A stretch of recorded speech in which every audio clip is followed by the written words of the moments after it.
지금 여러분 제가 계속 생각이라는 것을 계속 다루고 있는 거 알고 계시죠? 예, 지금 생각 시리즈까지는 아니지만 계속 생각에 대해서 왜 그러냐면 여러분 지금 제가 본질적인 것에 여러분들이 집중하기를 바라서 지금 그렇게 하고 있거든요. 늘 그렇듯이 여러분 중요한 것은 뭐죠? 본질이거든요. 항상 본질. 그죠? 본질을 말하고 있습니다. 그런데 우리가 이 교회의 흐름이나 우리의 신앙생활을 한번 들여다볼 때 저는 이런 생각이 들어요. 우리가 그러니까 뭐 그림을 그려보면 원래 그림 잘 그리는데 또 나와서 그리면 또 이게 잘 안 그려지더라고요. 자, 이게 뭐죠? 예, 여기를 이게 뭐 여기를 뭐라고 그러죠? 여기를 두뇌라고 하겠죠. 뇌. 여기를 한국 사람이 코 수술했어요. 예, 마음이라고 할 때 마음이 아니죠. 여기를 심장. 두뇌가 여러분 두뇌를 마인드인가요? 두뇌가? 아니죠. 두뇌는 두뇌죠. 그러나 또 심장이 마음인가요? 마음은 아니지만 그렇지만 그냥 여기를 마인드라고 하고 여기를 마음이라고 그냥 임의적으로 생각해 보도록 하겠습니다. 두뇌는 두뇌고 심장은 심장인 거죠. 그러나 우리가 보통 생각을 마인드라고 하고 마음, 심장 이 부분을 마음이라고 우리는 여기 있다고 생각을 하죠. 그러니까 근데 어떤 문제가 있었을 때 우리의 삶에 어떤 문제가 있었을 때 정답을 알고 있으면 입에서 뭐가 나와요? 정답이 나오겠죠. 정답을 알고 있으면. 그런데 정답을 알고 있음에도 불구하고 이 머리로는 정답을 알고 있는데 이 마음으로는 내려가지 못하고 내가 정답을 알고 있어요. 머리에. 근데 이 정답이 마음까지 내려가지 못하고 머리에서만 맴돌고 있는 상황이 굉장히 많은 것 같아요. 이거 뭐 비슷한 거는 예전에 한번 여러분 제가 다루기는 했지만 오늘 이제 말씀을 마음에 새기는 방법을 얘기하다 보니까 어쩔 수 없이 또 얘기를 하는 거니까 또 중복해서 말씀을 드립니다. 그래서 이게 정답을 내가 입으로도 얘기했고 입으로 또 얘기하는 걸 뭐라 이렇게 입으로 얘기하는 것을 말로 얘기한단 말이에요. 그죠? 말로 말을 하는데 정답을 말로 하는데 여기는 안 내려가는 거예요. 이런 상황들이 저도 그렇고 우리 성도님들 사이에도 그런 것들이 많이 있는 것 같아요. 한번 생각해 보세요. 말씀을 듣습니다. 오늘도 지금 말씀을 듣고 계시죠? 말씀을 들을 때 그 말씀을 어디에 받아들여야 돼요? 우리가 종종 기도할 때 신비에 새기게 해달라고 그러죠. 신비가 뭐예요? 마음판에 새기라 이거죠. 근데 마음으로 받아들이고 마음으로 새겨야 되는데 우리는 먼저 어디로 들어요? 머리로 듣는단 말이에요. 그러니까 머리에서 맴돌고 어디서 맴돌아요? 귀에서 맴돌아요. 맴돌고 그리고 그것을 또 뭘로요? 말로 얼마나 잘해요 우리가. 얼마나 말로 잘합니까? 그런데 정답을 알기 때문에 또 성경 말씀에 근거해서 성경 말씀에 맞게 정답을 우리는 말을 너무 잘해요. 그런데 가만히 들여다보면 말은 잘하는데 이 마음에 새겨지지 않는 경우가 많더라는 거죠. 그런 느낌이 들어요. 알고 있지만 사실은 알고 있는데 믿지는 않아. 그죠? 그런데 여러분 말씀은 어디에 심는 거라고요? 말은 여기다 심는 게 아니라 여기다 심으라고 그러죠. 마음에 심는 거. 그러나 우리가 말씀을 듣고 마음에 잘 심고 있는 것인지 한번 여러분이 오늘 한번 생각해 보셔야 돼요. 내가 진짜로 말씀을 여기다 심고 있는지 아니면 여기서 끝나고 있는지. 만약에 그렇지 않고 있다면 내가 마음에 새기지 못하고 있다면 그러면은 그냥 그러려니 하는 거지. 듣다 보면 언젠가 되겠지라고 막연하게 생각하고 있는 건지 아니면 마음에 말씀을 새기는 방법을 몰라서 그러는 건지. 이거 둘 중에 하나 아니겠어요? 근데 저는 후자라고 믿고 싶습니다. 마음에 새기는 게 어떻게 새기는 건데 그래서 오늘 이제 그 얘기를 다루려고 해요. 그러니까 늘 말하지만 성경에 나와 있는 방법을 찾겠습니다. 하나님의 말씀을 우리의 마음에 새기는 방법이 성경에서는 어떻게 새기라고 했는지를 한번 찾아올 테니까 여러분들이 오늘부터 들으시고 삶에 적용을 하시기 바랍니다. 저는 어려운 거를 여러분들한테 요구하지 않습니다. 늘 쉬운 거, 하면 되는 거 이런 거 얘기하니까 잘 들어보시고 오늘 본문 말씀 신명기 6장 6절을 보니까 오늘 내가 내게 명하는 이 말씀을 너는 마음에 새기고 이거 누가 얘기하는 거죠 지금?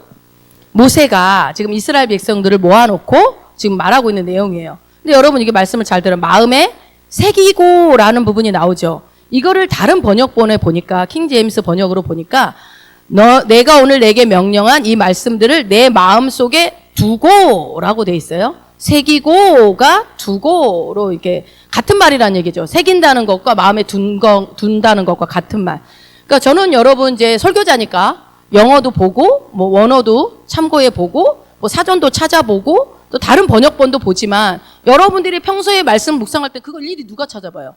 전화하지. 여러분들이야 뭐 그거 할 필요도 없고 그냥 성경을 읽죠. 그러면 어떻게 묵상을 해야 되냐? 마음에 새겨야 되냐? 그러니까 여러분이 만약에 이 한 문장 오늘 신명기 6장 6절을 여러분들이 말씀을 묵상한다고 할 때 읽다 보면 마음에 훅 들어오는 단어들이 있어요. 그리고 마음에 꽂히는 말들이 있단 말이죠. 그러면은 이제 단어 같은 거 못 찾아보고 번역본 못 찾아보더라도 어떻게 해요? 그 단어를 이렇게 저렇게 생각해 보는 거예요. 이게 첫 번째 여러분 적용점이에요. 어떻게 해요? 이렇게도 생각해 보고 저렇게도 생각해 보고 궁금해도 해보고 생각해 보는 거예요. 그래서 이게 말씀을 왜 여러분 이렇게도 해보고 저렇게도 해보고 이렇게도 생각해 보고 궁금해도 해보고 하라는 게 뭐냐면요. 말씀을 묵상하는 습관을 기르게 하기 위해서. 습관이라는 것은 계속 해봐야지 되는 몸에 배는 거기 때문에 그래서 여기서 마음속에 두고라는 이 표현을 한번 생각을 해보면 사전적인 의미에서는 잊지 않거나 의식하다라는 뜻이에요. 잊지 않고 의식한다. 그러니까 여러분이 이렇게 얘기하면 여러분이 훨씬 이해가 쉬울 거예요. 야, 그거 마음에 두지 마. 이렇게 그런 얘기가 야, 그거 마음에 두지 마. 이 말은 무슨 뜻이에요? 마음에다가 기억하지 말고 그냥 잊어버려라. 그냥 잊어버려라. 이 뜻이다. 마음에 두지 마. 잊어버려. 라는 뜻이죠. 그래서 여기서 마음속에 둔다라는 의미는 뭐예요? 그러니까 말씀을 들을 때 한 귀로 듣고 한 귀로 흘려버리지 말고 귀로 듣고 그냥 말로만 하지 말고 어떻게 하라는 거예요? 그것이 이해가 될 때까지 계속 생각하라는 거예요. 계속 생각하고 또 생각해보고 또 질문하고 따져보고 이런 과정이 여러분 말씀 묵상할 때 반드시 필요한 과정이라는 거예요.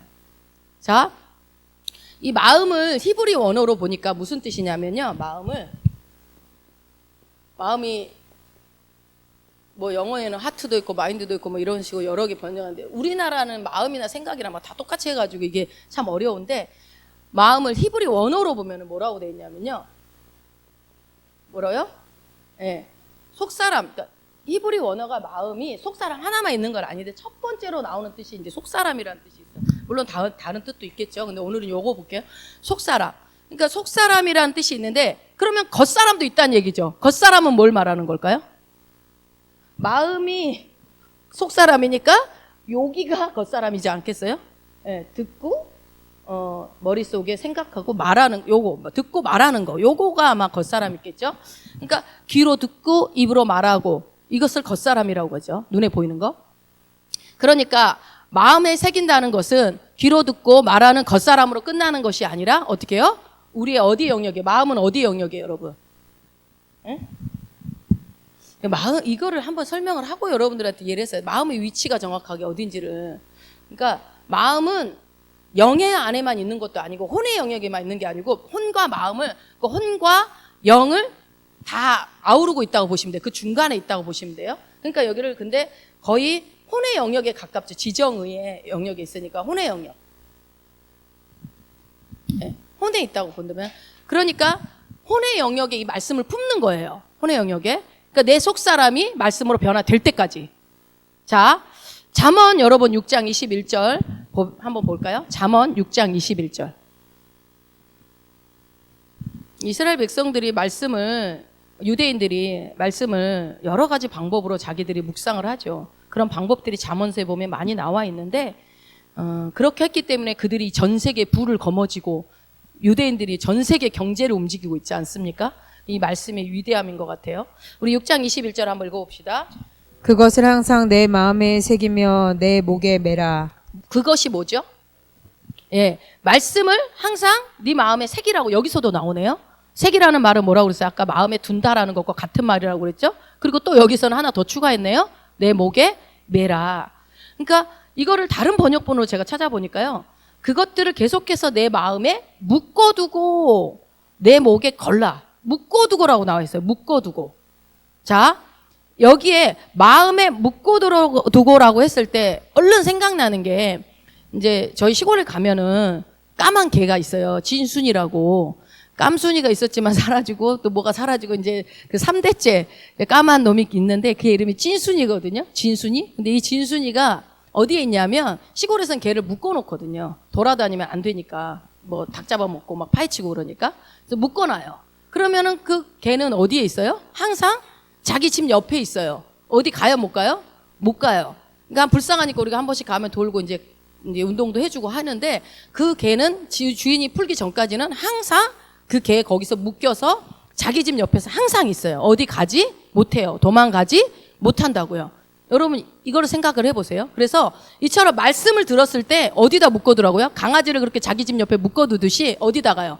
내 마음에다 묶어두라는 거예요. 묶어두면요 잊어버리거나 그리고 그것이 내 말씀에서 마음에서 그 말씀이 떠나서 딴 데로 갈 일이 없다라는 거예요. 그래서 여기서 네 마음에다 그것들을 계속해서 네 마음에다가 말씀을 묶거나 지금 그 얘기를 하는 거예요. 묶거나. 그러니까 여러분 봐봐요. 지금 제가 시골에 있는 우리 진순이 강아지 개를 예를 들어서 여러분들한테 얘기했을 때 우리 이제 본 사람들은 아마 머릿속으로 바로 생각이 났을 거예요. 여기 우리 조혜성 장로님이나 김연희 권사님은 바로 그 위치 거기서 개가 그렇게 묶여있지 머릿속에 딱 떠올라요. 근데 보지 않았어도 여러분들은 제가 그 얘기를 했을 때 어떤 생각이 들어요? 개가 묶여서 집 옆에 있는 게 상상이 바로 되지요. 이것도 하나의 묵상의 방법입니다, 여러분. 그러니까 머릿속에 제가 얘기함으로 해서 여러분들이 머릿속에 그림이 그려진 것처럼 머릿속에다가 여러분들이 상상을 해서 그림을 그려야 돼요. 자, 여러분 성경을 읽을 때 상상력은 굉장히 중요해요. 그냥 지식적으로 접근하지 말고 만약에 뭐 예수님이 잡혀가실 때 베드로가 옆에서 막 귀를 자르고 말고의 귀를 자를 때 여러분도 그 옆에 같이 있어야 돼요. 그 상황을 상상하는 거예요. 그 옆에 나무가 있었을래나? 아니면 뭐가 있었을래나? 그런 집 앞이었나? 막 이런 상상들을 하면서 읽어보는 거. 그래서 여러분 하나님이 주신 이 상상력은요. 정말 여러분들을 말씀에 가까이 가게 할 수 있는 좋은 통로입니다. 그래서 상상력을 발휘해서 머릿속에다 그림을 그리는 것이 굉장히 중요해요. 그래서 여기서 보니까 또 마음에 새긴다라는 것을 성경에서 찾아보니까 누가복음 우리 2장 18절 한번 가봅시다. 누가복음 2장 18절. 시작. 듣는 자가 다 목자의 말하는 일을 기이 여기되 마리아는 이 모든 말을 마음에 지키어 생각하니라. 예, 아멘. 이 나오기 전에 앞부분의 내용들을 이렇게 보면은 예수님이 태어날 때 상황입니다, 지금. 근데 천사들이 누구한테 먼저 나타났어요? 목동들한테 먼저 나타난 거예요. 이 목동들한테 나타나가지고, 야, 너희를 위하여 구주가 나셨다. 라고 얘기를 해주는 거예요. 곧 그리스도니 주시라. 앞절에 나오죠. 그러니까 많은 천군 천사들이 막 하나님을 찬양하는 장면을 누가 봤어요? 목동들이 본 거예요. 목동들이 보면서, 그러면서 천사들이 찬송하면서 뭐라고 얘기를 해요? 우리 그 유명한 14절 한번 읽어볼까요? 지극히 높은 곳에서는 하나님께 영광이요 땅에서는 기뻐하심을 입은 사람들 중에 평화로다. 그러니까 예수님이 태어나는 것은 너희들한테 이러한 존재야 라고 하는 거를 누가 봤다고요? 목동들이요. 목동들이 본 거예요. 그러니까 보니까 이거를 야 이거 가서 빨리 알려주라. 그러니까 아기 예수님을 찾아서 이들이 갑니다. 뛰어가요. 그래 가가지고 가서 얘기를 하는 거죠. 자신들이 목격한 것들을 마리아와 요셉과 그 주변에 있는 많은 사람들한테 그 얘기를 하는 장면이에요. 그랬더니 마리아는 뭐라고 돼 있어요? 마리아는 이 모든 말을 마음에 지키어 생각하니라 라고 나옵니다. 19절에. 그러니까 마음에 지키어 생각한다라고 나와요. 또 새로운 표현이 나오네요, 여기에. 그런데 이 말이요, 여러분 번역을 우리나라 말이 이렇게 번역이 돼 있어서 그렇지 마음에 간직하고 깊이 생각한다는 것과 같은 말이에요. 마음에 새긴다는 것과 같은 말입니다. 그러니까 다른 번역본에는 우리는 여기에는 이제 지키어 생각한다라고만 나와 있는데 이제 제가 자꾸 다른 번역본을 얘기해 드리는 건 뭐냐면 여러분들 이해를 돕기 위해서 뭐라고 나오냐면 마음속에 간직하고 깊이 생각하니라 라고 돼 있고요. 또 다른 번역본을 보니까 간직하고 마음속에 곰곰이 되새겼다 라고 돼 있어요. 그러니까 마음에 지키어 생각한다 그러면 좀 어렵지만 이 뒤에 말은 좀 쉽죠.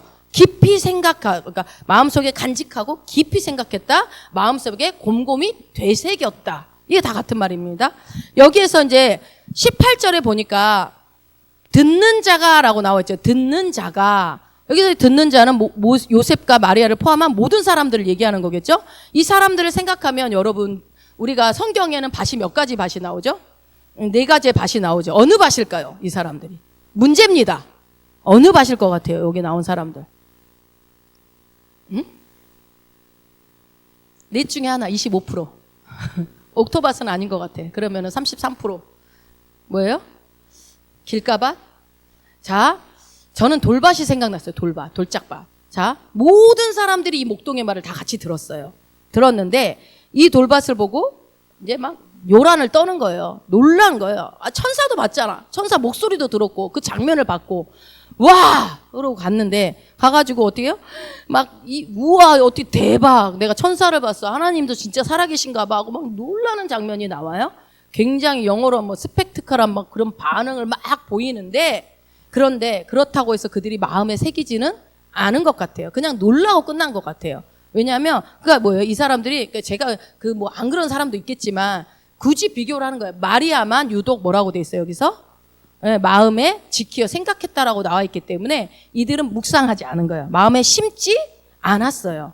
왜냐하면 나중에 보면은 예수님이 태어나고 공생애를 사실 때 모두 침묵하잖아요.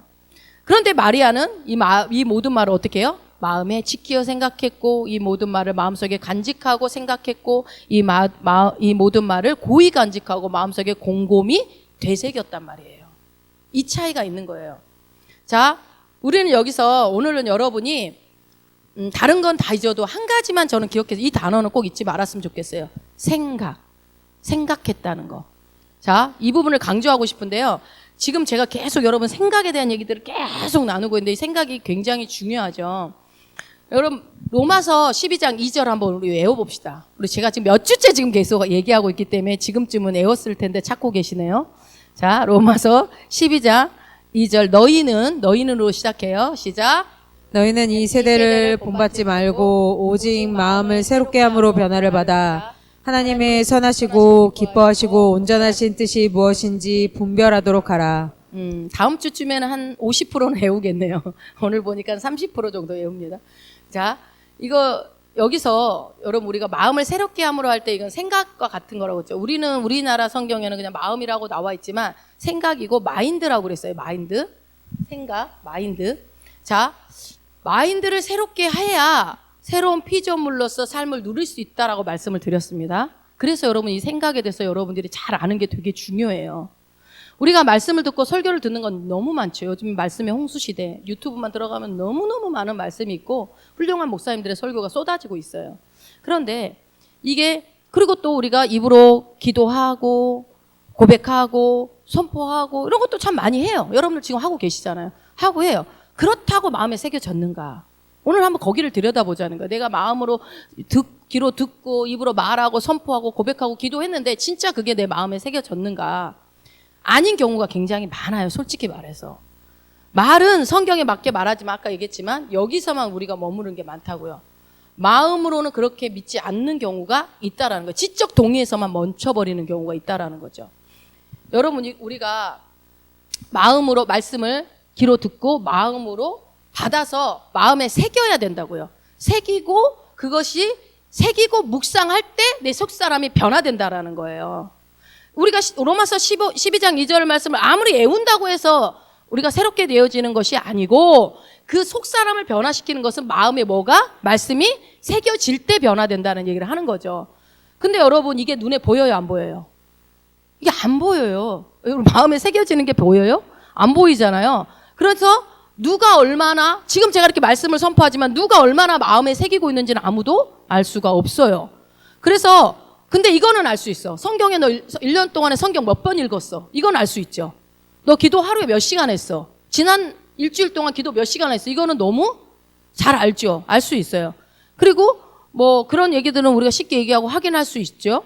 그리고 교회에서 큰 소리로 기도하고 방언하고 뭐 이런 거는 다 눈으로 보여요. 저 사람이 방언 기도를 몇 시간 했는지 어떻게 큰 소리로 했는지 작은 소리로 했는지 기도하다가 졸았는지 그건 우리가 눈으로 다 보인단 말이에요. 다 알아요.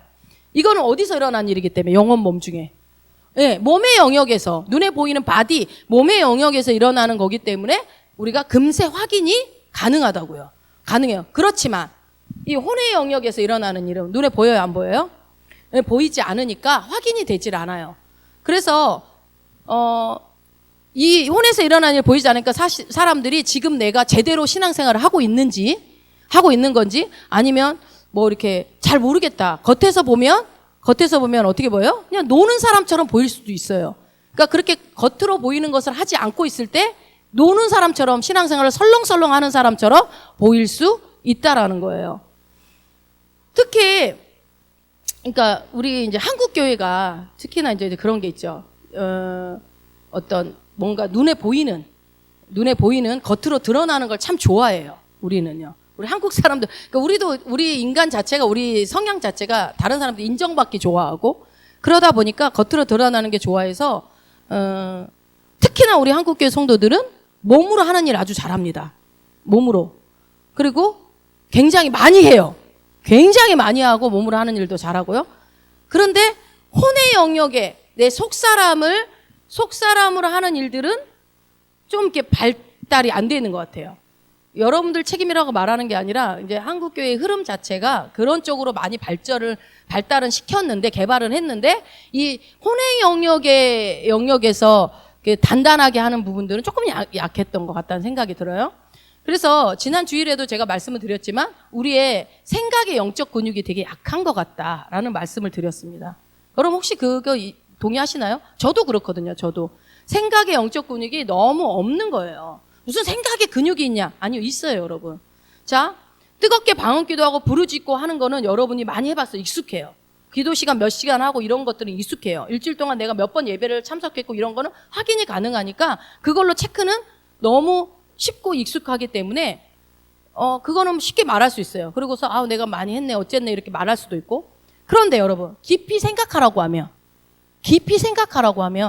그러면요 뭔가 세속적으로 생각해요. 생각하긴 뭐 생각해, 기도해야지 라고 생각할 수 있고, 그리고 또 생각의 영역을 마귀의 영역이라고 생각하기도 해요. 여러분 생각이 마귀의 영역입니까? 생각을 가지고 마귀가 장난질을 하기는 하죠. 전쟁터이긴 하죠. 생각이 전쟁터인 건 맞지만 생각 자체가 마귀의 영역은 아니라고요.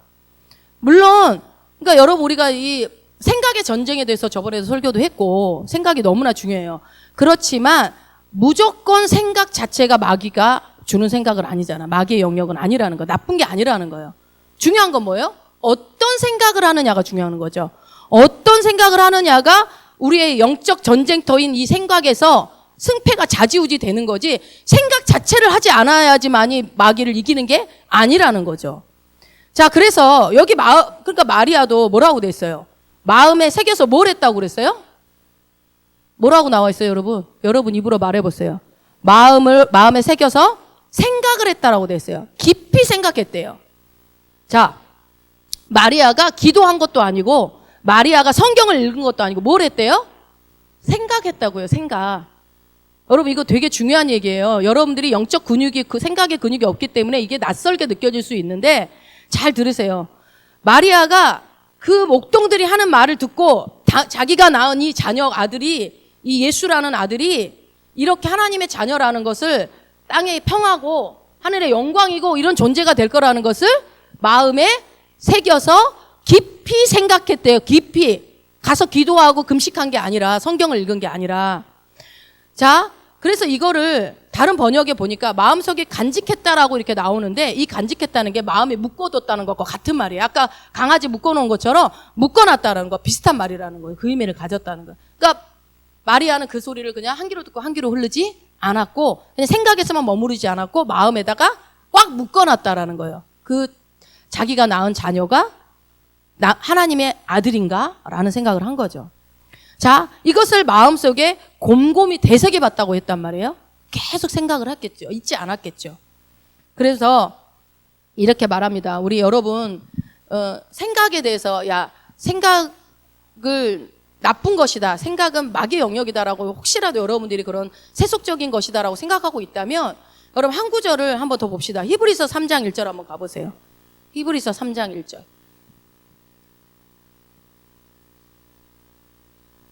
여러분 생각에서 져버리면 다 져요. 아시죠? 생각이 그래서 중요합니다. 히브리서 3장 1절 읽습니다. 그러므로 함께 하늘의 부르심을 입은 거룩한 형제들아, 우리의 믿는 도리의 사도시며 대제사장이신 예수를 깊이 생각하라. 예수를 믿어라, 예수를 붙잡고 기도해라 이렇게 얘기하지 않고 뭐라고 돼 있어요? 깊이 생각하라고 돼 있어요. 누구한테요? 우리 보고 하는 얘기죠. 예수를 깊이 생각해라. 여러분 여기서도 얼마나 생각이 중요한지. 여러분 먼저 우리가 예수를 생각하는 게 깊이 생각해야 된다는 거예요. 말씀을 들었을 때 깊이 생각하는 게 중요하다는 거예요. 그러니까 여러분은 어떻게 생각하는지 모르겠지만 저를 포함해서 우리 한국교회 온 성도들이 대부분이 생각을 많이 안 해요. 생각을 많이 어떻게 해요? 무조건 기도해요. 그리고 어떻게 해요? 무조건 하나님이 다 하실 거다라고 생각을 해요. 생각을 한 게 아니라 기도하면서 하나님이 다 하실 거야 라고 말을 하죠. 그래서 생각 자체가 하나님의 일들을 방해한다고 생각을 해요. 여러분 생각하는 것이 하나님의 일들을 방해합니까? 그러면은 하나님이 생각하는 능력 우리한테 주시면 안 되죠. 그 생각 자체가 마귀의 영역이라고 그 하나님이 주셨다는 건데 그러면 말이 안 되는 거죠. 지정 의를 줬을 때 우리에게 생각 마인드라는 거 준 건 하나님이 주셨고 그분도 생각하시는 분이세요. 그래서 우리에게 생각이라는 걸 줬는데 그것을 우리는 그냥 생각하지 않고 무조건 기도, 무조건 하나님이 다 하실 것이다. 막무가내. 그렇게 하다 보면 어떻게 돼요? 겉으로 그렇게 만약에 생각을 많이 하지 않는 삶을 여러분들이 신앙생활 계속 하다 보면요. 어떻게 되냐면 겉으로 드러나는 일에 치중하게 돼요. 생각 안 하는 사람들의 특징은요. 겉으로 드러나는 일을 많이 합니다. 그것으로 인정받으려고 합니다.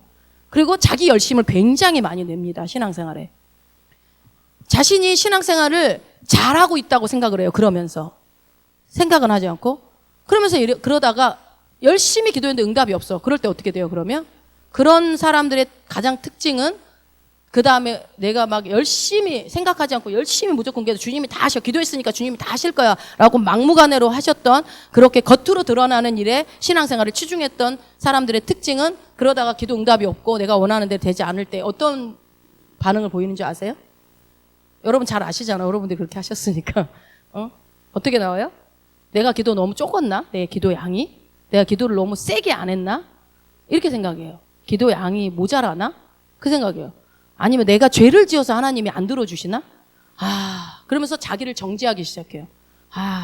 내가 그 기도를 빠져서 그렇구나. 내가 열심히 안 해서. 여러분 기도가 중요하지 않다는 얘기를 하는 게 아니에요. 항상 여러분들이 분별을 잘 하셔야 돼요.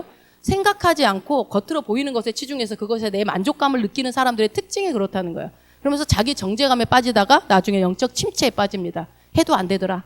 주님 안 계신가 봐. 이게 여러분 시작의 근원으로 올라가 보면 뭐 때문이라고요? 생각을 깊이 하지 않았기 때문에 그렇다고요.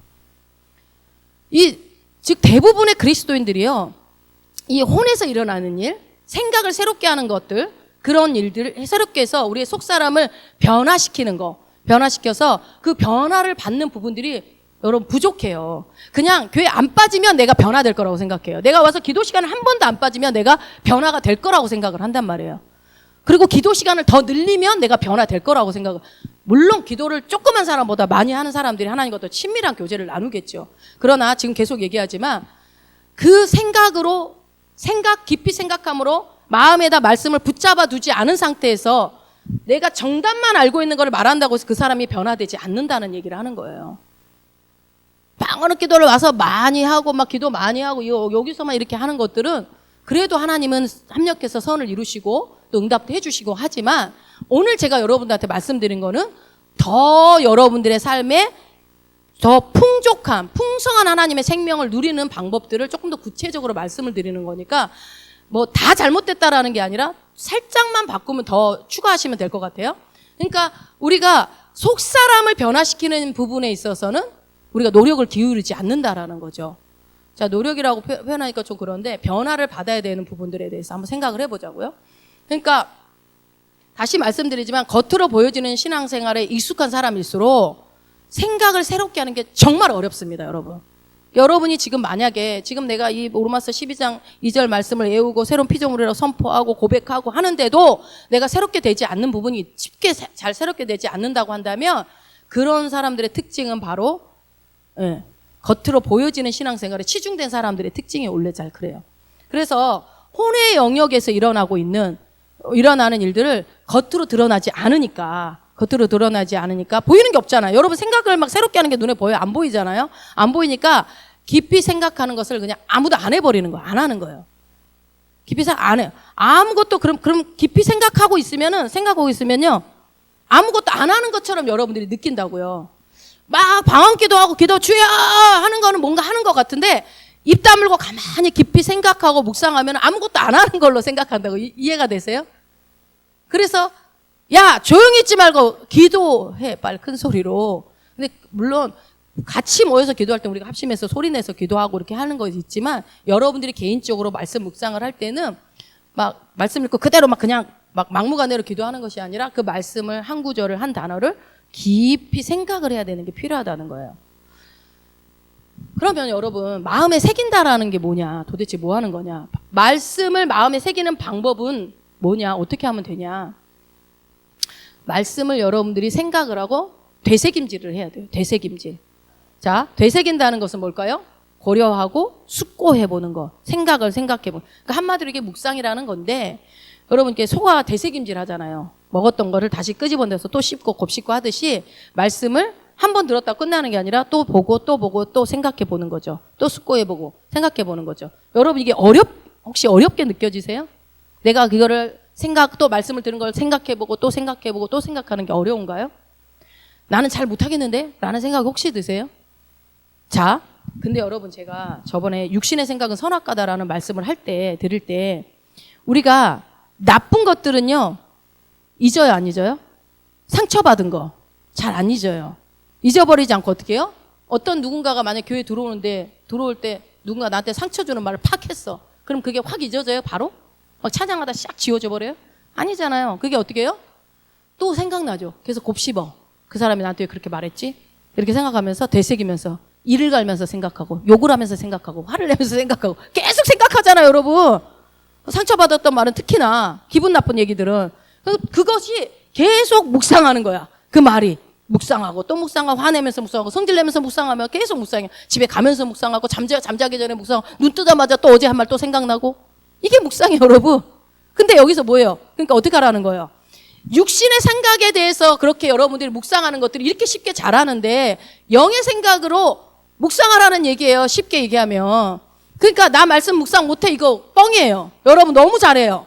이미 너무 잘해서 뭐 30년 전 것도 막 생각해내서 여러분 곱씹어서 생각할 수 있잖아요. 근데 말씀 20년 전에 들은 거 생각 안 나잖아요. 어제 것 들은 것도 생각 안 나는데 훈련이 안 돼 있는 거예요. 영적인 것에 대한 묵상 훈련이 안 돼 있는 겁니다. 그러니까 중요한 건 뭐예요 여러분? 묵상을 못하는 게 아니고 내용을 바꾸시라고요. 묵상의 내용을 바꾸는 거예요. 그러니까 육신의 생각이 아니라 무슨 생각을 묵상해야 돼요? 영의 생각. 예, 영의 생각. 영의 생각을 여러분들이 묵상을 하시게 되면 이제 생각이 새롭게 되어지는 거죠. 자, 그러니까 이제 지금 실전해 봅시다. 이제 주일날 해봤던 것처럼 묵상하는 방법을 제가 친절하게 지금 설명을 해드릴 거예요. 그러니까 여러분이 이대로 한번 해보시면 돼요. 자, 이사야 43장 1절로 가봅시다. 우리 이사야 43장 1절을 한번 같이 묵상해보자. 오늘 큐티 하는 거예요, 지금 같이 우리가 말씀 묵상하는 시간입니다. 실제로 여러분들이 그렇게 또 잘하고 있을 수도 있는데, 그래도 이제 높아심에 한 번 더 짚고 넘어갑시다. 이사야 43장 1절 한번 읽습니다. 야곱아 너를 창조하신 여호와께서 이제 말씀하시느니라. 이스라엘아 너를 조성하신 자가 이제 말씀하시느니라. 너는 두려워 말라. 내가 너를 구속하였고 내가 너를 지명하여 불렀나니 너는 내 것이라. 아멘. 여러분 이거 너무 유명한 말씀이죠. 이거는 암송하는 분도 있을 거고, 그리고 이거는 이거 이 말씀 마음에 새기셨어요? 마음에 새겨져 있으세요? 안 새겨져 있는 분도 있고, 만약에 안 새겨져 있는 분들은 오늘 지금 저랑 같이 한번 새겨봅시다.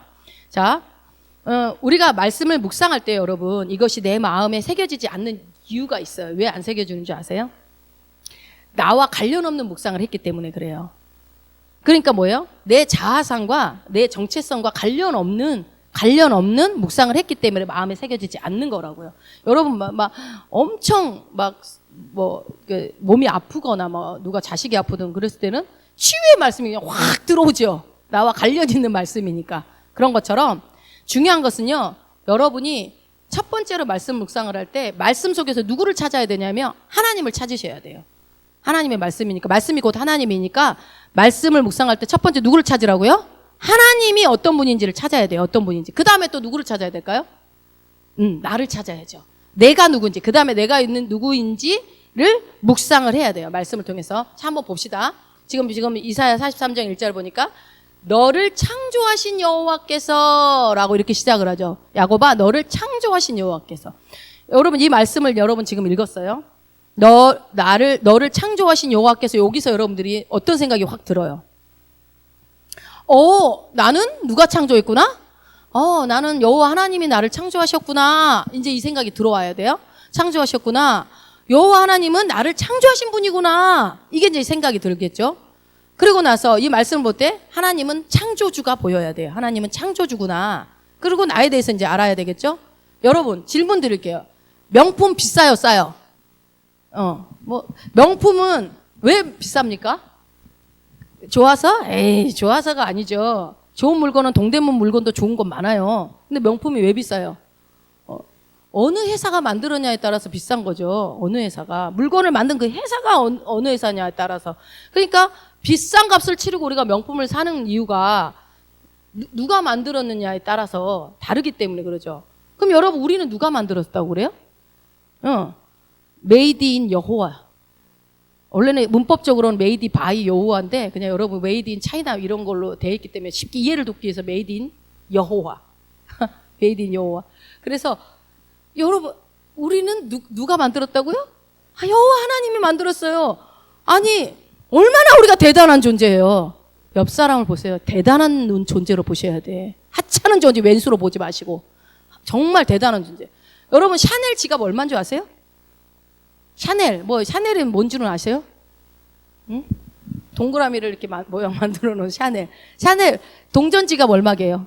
제가 찾아봤어요. 여러분들한테 이제 말씀해 드리려고 감을 명품이 여러분들은 뭐 잘 안 사봤으니까 샤넬 저는 만져본 적도 없고 평생에 참 근데 찾아보니까 조그만 동전 지갑 조그만 거 알죠? 그게 이제 좀 저렴한 게 112만 9천 원이더라고요. 인터넷상에. 그리고 조금 이제 좀 이쁜 모양으로 된 거는 138만 2천 원. 네. 그리고 카드 알죠? 이렇게 조그만한 카드 지갑은 111만 9천 원. 웬만한 가전제품 가격 나와요. 에르메스 알아요? 에르메스? 들어는 봤나 에르메스? 보기는 했나 에르메스? 몰라도 돼요. 구원과 아무 상관이 없어요. 그런 것도 막 가격이 그냥 아이고 저도 우리는 늘 얘기하죠. 우리 교회에서 누가 알아보지를 못해. 그러니까 들고 다닐 필요가 없어. 저게 명품인지 저게 동대문에 산 건지 아무도 몰라. 근데 이게 왜 이렇게 비싸냐 이거예요. 누가 만들었기 때문에. 샤넬이라는 회사에서 만들었기 때문에 비싼 거잖아요. 뭐 명품관 가니까 뭐 조그만 핸드백이 800만 원, 뭐 1000만 원 넘고 그러더라고요. 그런데 우리는 이 사람이 만든 명품 회사도 이렇게 막 이렇게 열광을 하는데 우리는요 누가 만들었다고? 메이드 인 여호와. 메이드 인 갓? 메이드 인 하나님이란 말이에요. 누가요? 내가. 그래서 만들었기 때문에 메이드 인 여호와란 말이에요. 이걸 보면서 난 메이드 인 여호와구나. 너를 창조하신 여호와께서 볼 때 나는 메이드 인 여호와. 이게 딱 떠오르면 얼마나 좋아요? 자, 이 한마디 가지고도 여러분 묵상할 게 얼마나 많아요. 이 한마디 가지고도. 그죠? 그래서 여러분이 집에 있는 명품 하나씩은 다 있죠? 명품. 저는 없는데. 명품 볼 때마다 뭐예요? 나는 명품이다. 명품 없으면 백화점 명품관을 지나갈 때 백화점 갈 일도 없나? 하여튼 아무튼 뭐 텔레비전에서 보든 어디서 명품을 볼 때 갑자기 마음이 짠하냐? 별것도 아닌 거 가지고 이렇게 갑자기 비굴한 마음이 들고 뭔가 이렇게 막 결핍이 느껴지지? 우리는 결핍을 느낄 수 없는 존재인데. 제가 뭐 명품 하나 있었으면 갖고 와서 여러분한테 보여줄 텐데 저도 명품이 없습니다. 사람이 명품인지라. 그래서 이 명품을 볼 때마다 어떻게 해요? 부럽다. 저거 갖고 싶다가 아니라 메이드 인 여호와. 내가 명품이지. 이 생각을 하시면 돼요. 나는 하나님이 만드신 명품 중에 명품이야. 그럼 매일 자기 자신을 보면서 그렇게 얘기하세요. 하나님 만들었는데 당연히 명품이죠. 그러니까 이걸 곱씹으세요. 한 번 끝나고 마는 게 아니라 나는 하나님이 만드신 명품 중에 명품이야. 해볼까요? 나는 하나님이 만드신 명품 중에 명품이다. 여러분 자신이 명품이야. 뭐 걸쳐서 명품 만드는 것들은 진짜 명품이 아니라서 그러는 거예요. 우리는 뭐 걸칠 필요도 없어. 솔직히 말해서. 그냥 1,000원짜리 하나 들어도 우리는 그 1,000원짜리가 나한테 명품이 되는 거예요. 명품인 사람이 들었기 때문에 다 명품인 거예요. 그죠? 그러면서 뭐라고 그래요? 이스라엘아, 너를 조성하신 자가 이게 말씀하시느니라. 이제 넘어갑니다. 조성하시다. 이게 무슨 말이에요? 조성하시다 보면 좀 우리말은 어려운데 번역본에 뭐라고 나오면 이스라엘아, 너를 지으신 주께서 말씀하신다 라고 되어 있어요. 여러분 창조하는 것과 짓는다라는 거 같은 말일까요? 다르죠. 약간 조금 다릅니다. 그러니까 뭐 영어나 원어 굳이 보지 않아도 여러분이 짓는다는 것을 집을 짓는다. 여기 설계사들이 있으니까 집을 짓는다를 한번 생각을 해보세요. 그러니까 이 집을 지을 때 뭐가 필요해요? 재료가 필요하겠죠. 집을 짓는 재료가 필요한데 집을 지으려면 어떻게 해야 돼요? 집을 지으려면 일단 계획을 세워야겠죠. 내가 어떤 집을 지을 건지, 주택을 지을 건지, 뭐 빌라를 지을 건지 계획을 세워요. 그리고 청사진을 만들죠. 그리고 설계를 빼겠죠. 그러고 나서요. 설계가 다 나왔어요. 그다음 뭐 해야 돼요? 설계대로 시공을 해야 되겠죠. 그럼 시공하려면 뭘 갖고 와야 돼요? 집 짓는 재료를 가지고 오는 거죠. 그 재료들을 준비 다 한 다음에 집을 짓는 계획대로 집을 짓는 거예요. 그런 것처럼 마찬가지로 하나님이 나를 지었대요. 하나님이 지으실 때 계획이 있었을까요? 없었을까요? 여러분 명품입니다. 명품을 만드실 때 계획이 있었어요. 얘는 이런 명품으로 만들겠다. 얘는 이런 명품으로 계획이 있으시고 그 다음에 이 땅에 보내주실 때에 그 목적을 명품으로 살게 하기 위해서 목적을 하나님은 갖고 계신단 말이에요. 여러분 한 사람 한 사람에게 그 목적을 달성하기 알맞는 성품을 주십니다. 그 목적을 달성하기 알맞는 성품과 기질과 능력과 은사를 이게 뭐라고요? 재료. 집을 짓는 재료를 여러분들에게 다 주셨다고요. 아, 내 성격은 왜 이래? 나는 왜 이렇게 외모가 왜 이래? 이런 말 하면 명품을 만드신 그분을 모욕하는 행위인 거예요. 그러니까 어떻게 해요? 그분은 나에 대해서 창세전의 계획을 갖고 계시고 이 땅 가운데서 주님이 한 사람 한 사람에게 갖고 계시는 목적이 있고 계획이 있으신데 그 계획을 이루시기 위해서 여러분에게 달란트, 은사, 능력, 기술, 모든 성품, 기질들을 주셨다라는 거예요. 그렇게 해서 여러분들이 탄생했습니다. 아멘? 예, 이걸 믿으셔야 돼요. 말씀 속에서 내가 발견돼야 된다고 했잖아요. 창조주가 계시다? 그분이 나를 만들었는데 내가 이런 존재로 만들어졌다. 그러면 여러분 우리에게 뭐가 필요해요? 더 이상 아무것도 필요 없기 때문에 알몸으로 이 땅에 보내주신 거예요. 다른 거 다 완벽한 존재로 이 땅에 보내주셨다고요. 그래서 요 하나님께서 나를 창조하시고 또 지으셨는데 그런 분이 이제 나한테 말씀을 하신대요. 뭐라고 얘기한대요? 읽어보세요. 뭐라고 말해요? 너는 두려워 말라. 너는 두려워 말라. 이게 뭐예요? 그러면요, 나는 별로 두려워하지 않는데요? 이제 여러분 이렇게 얘기하겠죠. 여러분, 지금 하나님이 여러분에게 두려워하지 말라고 말씀하십니다. 지금 말씀 묵상하니까. 그랬더니 나는 별로 두려워하지 않는데요? 이렇게 얘기할 수 있겠죠. 자, 한번 생각해 보세요. 염려, 근심, 걱정, 이런 거 하나도 없으세요? 하나도? 이런 것들이 두려움의 다른 모양이에요, 여러분. 염려하는 거, 근심하는 거, 그게 다 두려움이라고요. 아, 나 염려, 근심, 걱정도 없는데? 나 완전 평안한데? 뭐 이렇게 말할 수도 있겠죠? 그러나 여러분 그거 있죠. 너무 신경 쓰는 사람. 뭐 일감이 하나 따르면 그 신경 써서 막 아무것도 못해. 그 신경 쓰느라고. 막 신경 쓰고 또 신경 쓰고 그리고 계획 세우고 완벽하게 막 하려고 하고 이것도 여러분 뿌리는 뭐인 줄 아세요? 두려움이에요. 그 두려움이에요. 완벽하려고 하는 거. 막 흠도 티도 없이 그리고 막 뭔 일이 앞으로 있다 그러면 계속 신경 쓰는 사람 있죠. 계속 여기는 없는 것 같아. 계속 신경 써 그거 계속 떨려.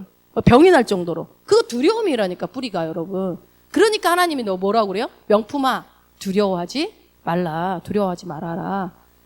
그런데 나를 창조하고 지으신 여호와 이 하나님께서 이분은 우주를 또 창조하신 분이잖아요. 우주의 창조자께서 뭐라고 그래요? 내가 너를 지었고 내가 너를 창조했다는 거예요. 내가 너를 지었고 너를 창조했고 내가 지금 너에게도 말하고 있다. 지금도 너에게 말하고 있는 거예요. 지금 이거 한 번 읽고 우리가 이사해서 끝나는 게 아니라 그 주님이 항상 우리에게 말하고 있다라는 겁니다. 그러니까 뭐라고요? 그 첫 번째가 두려워하지 말아라. 두려워하지 말아라. 자, 이 한 단락 한 단락에서 우리는 누구를 찾아요? 하나님, 여호와 하나님을 찾아야 되고요. 이 안에서 내가 누구인지를 나를 찾으라고요. 잊지 마세요, 여러분. 말씀은 옆 사람한테 주는 게 아니에요. 지금 여러분에게 주고 계신 거, 나한테 주고 있는 말씀입니다. 오늘 말씀이 제가 여러분들을 놓고 혼자 얘기하고 있지만 지금 하나님께서 여러분 각자 개개인에게 주시는 말씀으로 들으셔야 돼요. 그래서 하나님께서 나에게 주시는 것이고 내가 믿고 들어야 된다라는 겁니다. 다시 말씀드립니다. 성경 말씀을 내가 묵상하고자 할 때 성경 말씀 묵상하고 첫째는 말씀 안에서 누구를 찾으라고요? 여호와 하나님을 찾으시고요. 그 다음에 누구를 찾으라고요? 나를 찾으시고요. 그 다음에 어떻게 해요? 계속 듣기만 하고 보기만 하고 말만 하는 사람이 아니라 어떻게 해요? 그것을 계속 생각해야 돼요. 깊이 생각하세요. 되새겨보세요. 곱씹으세요. 그래서 묵상을 하세요. 옛날에 그 인간 하면서 계속 곱씹고 그런 거를 치우고 거절하시고 영적인 것들을 곱씹으시라고요. 좋은 말씀들을 곱씹으세요. 이게 혼의 영역의 활동입니다. 혼적 활동. 혼의 영역에서 보이지 않지만. 그러니까 여러분 막 저 사람이 교회 안 왔기 때문에 믿음 없다 이렇게 판단하시면 안 돼요. 그 사람이 삶 가운데서 얼마나 혼의, 그렇지만 또 말씀을 많이 듣는 사람 믿음이 또 좋으니까 또 안 보이는 사람이 믿음 좋다고 볼 수는 또 없을 것 같긴 해요. 믿음은 들음에서 나니까. 자, 그래서 듣기만 하고 보기만 하고 말하기만 하는 것이 아니라 어떻게 한다고요? 되새기고 묵상해야 된다. 그래서 이 속사람이 활동을 해야 됩니다. 이 속사람이 활동인데 이게 혼적인 활동이다. 여러분 기억하세요. 그래야지만 이 속사람이 변화되는 거예요. 그러니까 여러분 변화라는 것은 너희가 이 세대를 본받지 않고 생각을 새롭게 해라라는 말씀이 아멘 했지만 그냥 방법은 그냥 언젠가 새롭게 되겠지 이러면 안 된다고요. 이런 묵상의 과정이 있어야 내가 새롭게 됨으로 인해서 새로운 피조물 안에서 이루어지는 하나님이 주시는 그 모든 풍성한 삶들이 풀어지는 거예요. 삶 가운데. 그래서 깊이 생각해서 마음에 새기는 일을 여러분들이 하셔야 되고, 그러려면 어떻게 하는지를 어떻게 해야 된다고요? 많이 읽는 것도 좋지만 이 한 구절을 보더라도, 그러니까 이제 글쎄요, 내년에는 좀 이렇게 좀 깊이 묵상하는 훈련을 좀 해봤으면 좋겠어요. 이제 다독은 조금 줄이시고, 아니면 다독하고 거기서 이제 뭐 방별로 오늘 이 한 구절, 방장에 한 구절 같이 묵상합시다 해서 하루 종일 같이 묵상하는 그런 방법도 좋을 것 같아요. 왜냐하면 다독도 중요하거든요. 근데 이제 한 구절을 가지고 이 말씀 안에서 하나님을 찾으시고 내가 그 안에서 어떻게 된 존재인지 그걸 연결하셔서 이 두 가지를 생각하면서 묵상을 하면 어디에 새겨진다고요? 마음에 새겨진다고요. 그러니까 여러분 그동안은 그냥 말씀을 막 읽기 바빴다면 이제는 한 구절 정도는 딱 붙잡으시면 좋을 것 같고, 제가 이제 그리고 목사님이 계속 말씀 올려주는 것에도 말씀이 항상 있잖아요. 그 중에 한 구절 정도를 붙잡으셔도 되고, 또 제가 보내드리는 거에 말씀이 그날 한 구절 있을 때 그거 하나를 가지고 묵상하셔도 되고, 방법은 여러분 말씀이 없습니까? 우리가 안 해서 그렇지. 그래서 여기 또 보니까 뭐래? 내가 너를 뭐라고 그래요? 또 계속 봅시다. 내가 너를 구속하였다. 내가 너를 구속하였고. 이 말씀은 구속했단 말은 무슨 말인지 아세요? 여러분을, 명품인 여러분을 하나님이 구속하셨대요. 구속하셨단 말은 무슨 말일까요? 값을 치렀다는 거. 그렇죠. 구원했다는 거. 값을 치렀다. 자, 어떤 사람이 죄를 짓고 감옥에 갔어요. 그런데 그 사람이 합의를 못 봐서 감옥에 갔다고 칩시다. 그런데 누가 와가지고 보석금을 주거나 합의금을 줘가지고 그 사람을 빼내왔어요.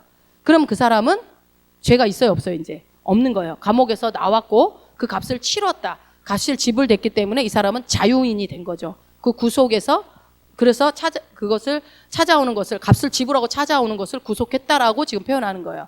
그러니까 즉 뭐예요? 나의 어떤 죄나 어떤 문제 때문에 벌어진 모든 일들에 대해서 누가 값을 이미 치렀다는 거예요.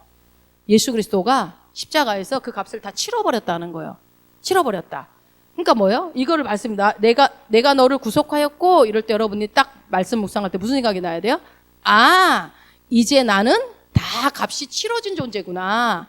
나는 더 이상 죄와 상관없는 자가 되었구나. 나는 의인이 되었구나. 나는 더 이상 죄인이 아니구나. 이게 떠올라야 된다고요. 그죠? 그리고 내가 너를 뭐래요? 지명하여 불렀대요. 여러분, 지명하여 불렀다는 걸 쉽게 이해하려면, 이거는 이제 이게 지명하여 불렀다는 말은 이름을 직접 언급했다는 거예요. 그러니까 원정우 집사님, 최다희 집사 좀 불러줘. 이렇게 한 게 아니라 최다희 이렇게 주님이 직접 불렀다라는 거예요. 직접 여러분 이름을 한 사람 한 사람을 지명해서 직접 언급했다 이 뜻입니다. 옛날에 여러분 우리가 어렸을 때 놀 때 팀을 나눠서 놀 때 그 두 사람이 와서 가위바위보 해가지고 이긴 사람이 자기 팀원들을 뽑는 거 이런 거 하잖아요. 그렇게 했는데 가위바위보 해갖고 이긴 사람이 제일 먼저 불리는 사람은 어때요? 게임 제일 잘하는 사람을 불리죠. 근데 안 불리고 있으면 어때요? 막 속상하지. 그리고 나 저 팀 가고 싶은데 센 팀에 가고 싶잖아요. 이름이 불려지기를 이렇게 막 기다려요. 그런데 최다희 하고 첫 번째로 불렸다고 해봅시다. 기분 째지는 거죠. 너무 좋잖아요. 한낱 고무줄 놀이에도, 한낱 숨바꼭질이나 뭐 이런 놀이에도 내 이름이 불려졌을 때 기분이 엄청 좋잖아요. 그런데 누가요? 창조주 여호와 하나님께서 야 최다희 내가 너는 내 거야 라고 부르는 거예요. 최다희 넌 내 거다? 이렇게 지금 그렇게 지명해서 부른다는 거예요. 여러분 상상해요. 보세요. 생각만 해도 좋아요, 나빠요? 너무 좋잖아요. 그 아무것도 아닌 땅 따먹기 노래도 나 불러주는 거에도 막 뭔가 으쓱해지는데 하나님이 네 이름을 아시고 직접 불렀다는 거예요. 여러분, 그런 존재가 여러분인데 우울? 외로움? 있을 수가 있어요, 없어요? 복음이 여러분 안에 깊숙이 들어가게 되면요, 우울, 외로움이 언제 있었나? 여러분, 환경이 그래서가 아니에요. 언제부터가 없어져요, 그게. 이 외로움이나 그런 우울증이. 근데 여러분, 되게 웃긴 게 뭔지 아세요? 그리스도인들 중에 우울증 환자들이 많다는 거예요. 왜 그럴까요? 왜 그런 줄 아세요? 나중에 이것도 한번 설교 한번 해야 되려나? 왜 그리스도인들이 우울증이 많은 줄 아세요? 아니, 예수 믿는데 왜 우울증이 있어요? 있으면 안 되는데? 말씀을 몰라서 이렇게 얘기하려고 그러죠. 또 정답 알아서 말만 하려고. 자, 기준이 너무 높아서 그래요. 기준이. 하나님을 기쁘시게 해야 돼. 하나님 앞에 나는 사람들 앞에 와서 자기 죄 옛날에 지은 것들이 해결이 안 되는 거예요. 정죄함이 없다고 하는데 이미 그러니까 말씀이 믿어지지 않은 거죠. 사실 쉽게 얘기하면. 그런데 하나님을 여러분, 인간이 어떻게 창조주를 기쁘게 해요? 할 수 있어요? 믿음이 없이는 하나님 기쁘시게 할 수 없다니까 뭐 믿음으로 기쁘시게 할 수 있을지 모르겠지만 그 믿음이라는 게 얼마나 우리가 기쁘시게 해봤자 또 얼마나 목숨을 드린들 하나님이 내 생명을 원하겠습니까? 뭐 돈을 수억을 드린들. 그런데 희한하게 이게 종교화 돼가지고 막 내가 뭔가를 막 해서 하나님을 막 기쁘게 근데 해도 안 되는 거예요. 내 죄는 항상 드러나. 하나님 앞에 나가면 나갈수록 나는 죄가 막 드러나. 그러니까 더 우울해지는 거예요. 말씀을 잘못 배워가지고. 그럴 때 어떻게 해야 돼요? 우리는 할 수 없어. 내 안에 예수 그리스도를 모시고 그분이 하셔야 된다라고 인정을 해야 되겠죠.